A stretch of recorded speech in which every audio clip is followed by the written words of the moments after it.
उधर राजधानी दिल्ली में कोरोना के बढ़ते मामलों को देखते हुए दिल्ली सरकार ने नई पाबंदियां लागू की है। ये पाबंदियां 30 अप्रैल तक जारी रहेंगी, यानी कि दिल्ली नाइट कर्फ्यू के बाद अब कुछ और पाबंदियों के साए में रहेगी। देखिए,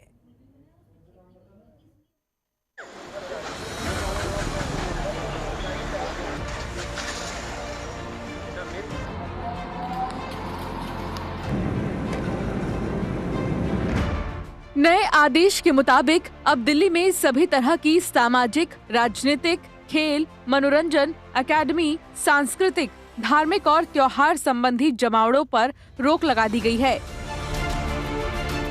साथ ही स्टेडियम में स्पोर्ट्स इवेंट आयोजित करने की इजाजत होगी, लेकिन दर्शक नहीं जा सकेंगे।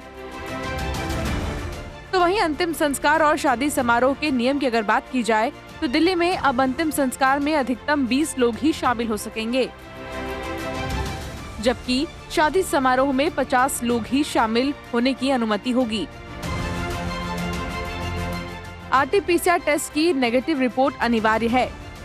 हवाई जहाज के जरिए महाराष्ट्र से दिल्ली आने वाले सभी यात्रियों को राजधानी में एंट्री के लिए यात्रा के करीब 72 घंटे तक पुरानी आरटी-पीसीआर टेस्ट की नेगेटिव रिपोर्ट दिखानी होगी। महाराष्ट्र से बिना नेगेटिव टेस्ट रिपोर्ट के आने वाले लोगों को 14 दिन क्वारंटीन किया जाएगा। हालांकि संवैधानिक और सरकार की मशीनरी से जुड़े हुए लोगों को छूट मिलेगी। रेस्टोरेंट और बार के लिए भी नियम लागू किए गए। दिल्ली में रेस्टोरेंट और बार भी अब अपनी सीटिंग कैपेसिटी की 50% क्षमता पर काम करेंगे।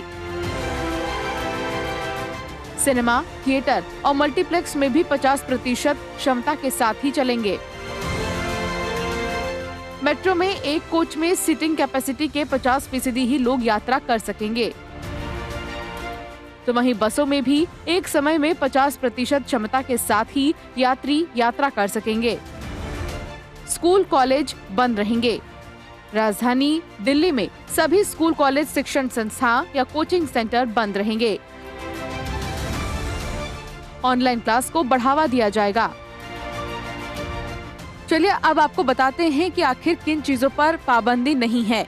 स्वास्थ्य विभाग, पुलिस, होमगार्ड, फायर और इमरजेंसी, सिविल डिफेंस या जिला प्रशासन के लोग बिना किसी पाबंदी के काम करते रहेंगे। प्राइवेट दफ्तरों को भी सलाह दी गई है।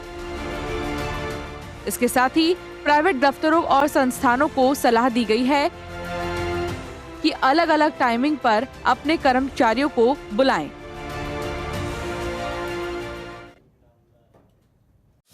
खबरों के निष्पक्ष विश्लेषण के लिए सब्सक्राइब करें Jantantra TV and press the bell icon.